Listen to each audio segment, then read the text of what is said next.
Hello friends, welcome back. सभी का स्वागत है हमारे चैनल पर। नमस्कार सभी को। और आज हम अपनी वीडियो लेके आए हैं वोकैब सेक्शन से। हमारी ये सीरीज हमने स्टार्ट की है अपनी वोकैब की। वोकैब के कुछ इंपॉर्टेंट वर्ड हैं यहाँ पे। तो सबसे पहला हमारा वर्ड है ईगोसेंट्रिक। देखिए, जो हमने वर्ड अपने करे हैं तो ये सब रूट वर्ड है ना, एक दूसरे से कनेक्टेड है। तो हम लोग वही सब वर्ड जो हमारे जाने पहचाने हैं वही वर्ड यहाँ पे हम लोग डिस्कस कर रहे हैं, जिससे क्या है हमारी स्पेलिंग, मीनिंग, सिनोनियम, एंटोनियम सभी चीज़ें क्लियर हो जाएगी। फिलहाल सबसे मेन पॉइंट होता है किसी भी वर्ड का हमें मीनिंग पता होना। जब हमें किसी भी वर्ड का मीनिंग पता होगा तो उसके हिसाब से हम लोग एज्यूम कर पाएंगे कि उसका सिनोनियम क्या हो सकता है लमसम, या फिर एंटोनियम क्या हो सकता है ना, या फिर वहाँ पे किस रेफरेंस में कोई भी वर्ड यूज हो रहा है।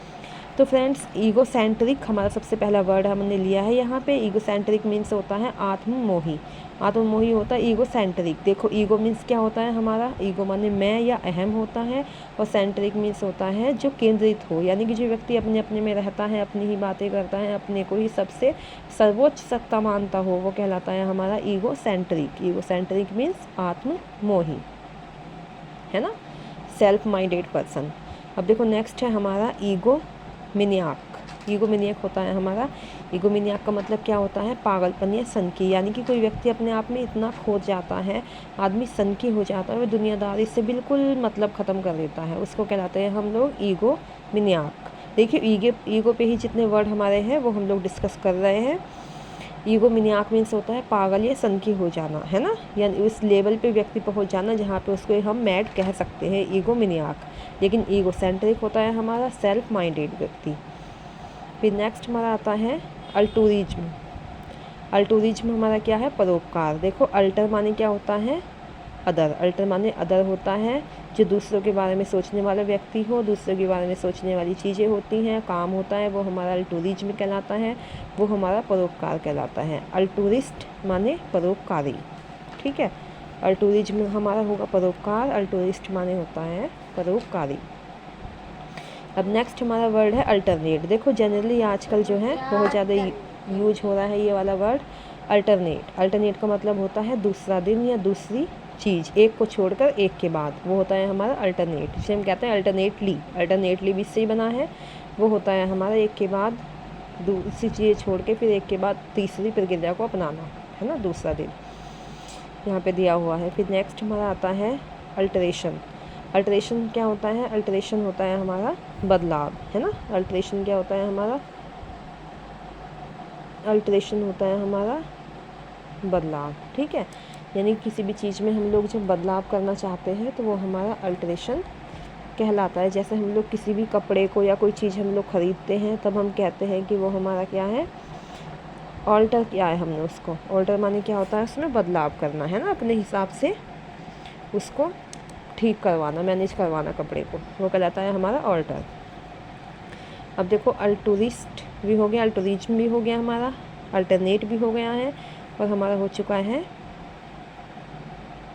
अल्टरेशन। अल्टरेशन माने बदलाव होता है। फिर आया हमारा अल्टरकेशन। अब देखिए, दोनों सेम सेम मीनिंग है, लेकिन इसमें एक लेटर का डिफरेंस है ना। वहाँ पे अल्टरेशन है, यहाँ पे अल्टरकेशन है।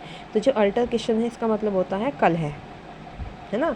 देखो, अल्टर हमारा क्या दूसरा है, और केशन माने जो हमारा कॉज से बना है, यानी कि दूसरे व्यक्ति की बातों के लेकर या दूसरे व्यक्ति से मतभेद हो जाना कहलाता है हमारा कलह, है ना, कलह कहलाता है, या क्लेश भी कहते हैं इसको, क्लेश या कलह दोनों इसका मतलब होता है डिस्प्यूट होना। फिर इसका मीनिंग डिस्प्यूट भी होता है हमारा, है ना, व्रेंगल भी होता है हमारा, तो ये कहलाएगा अल्टरकेशन।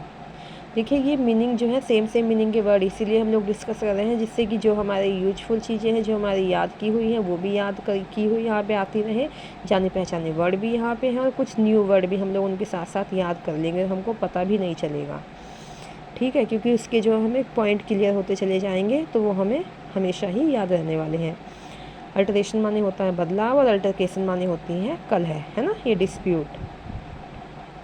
अब देखो, फिर आता है हमारा alter ego. Alter ego, alter माने क्या होता है, दूसरा होता है, ईगो माने घमंड होता है, ये होगा क्लोज फ्रेंड, यानी कि परम मित्र, ठीक है, जो दूसरे के प्रति, जिसका अहम दूसरे के प्रति हो, है ना। ईगो माने सौम्य अहम होता है, जो अहम दूसरे के प्रति हो, वो एकदम क्लोज फ्रेंड कहलाते हैं, जो आत्मिक प्रेम की भावना रखते हैं, है ना, अल्टर ईगो।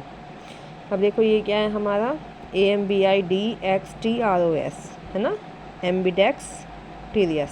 एम्बिडेक्सटेरियस माने होता है कुशल, यानी दोनों हाथों से करने वाला। एम्बिडेक्सटेरियल कहता है दोनों हाथों से करने वाला। डेस्टर माने क्या होता है, डेस्टर लैटिन भाषा का शब्द है जिसका मतलब होता है दायां हाथ। ठीक है, डेस्टर मीन्स क्या होता है, लैटिन भाषा का शब्द होता है जिसका मतलब होता है दायां हाथ, जो दायां हाथ से कार्य करने में कुशल होता है। यहाँ पे एमबी माने बायां हाथ होता है, एमबी माने दोनों होता है, सॉरी एमबी मीन्स दोनों होता है। एमबी का मतलब जो एमबी रूट वर्ड है उसका मतलब होता है बोथ, है ना। और डेक्सटेरियस माने बायां हाथ, दायां हाथ। ठीक है, अब देखो नेक्स्ट है हमारा, फिर आता है हमारा क्या है, एडरोइट। एडरोइट मीन्स क्या होता है, स्किल्ड। एडरोइट मीन्स होता है स्किल, यानी कि जो व्यक्ति कोई भी काम करने में कुशल होता है वह एडरोइट कहलाता है। देखो डेक्सटेरिटी क्या कहलाएगा, कुशलता, ये व्यक्ति कार्य करने में कुशल होता है। फिर आता है हमारा क्या है ये, गोचरी क्या होता है, ईविल। गोचरी ईवल होती है और बुराई भी होती है, और जो गोचरी हमारी ईवल है, बुराई है, और ये बाएं हाथ से भी माना जाता है, क्योंकि देखो अधिकतर लोग क्या कहते हैं, दायां हाथ शुभ होता है, बायां हाथ जो है अशुभ होता है। तो ये बाएं वाली चीज़ें जो है थोड़ी सी यहाँ पे उससे रेफरेंस से कनेक्ट की गई हैं। गोचरी मीन्स होता है ईवल, बुराई।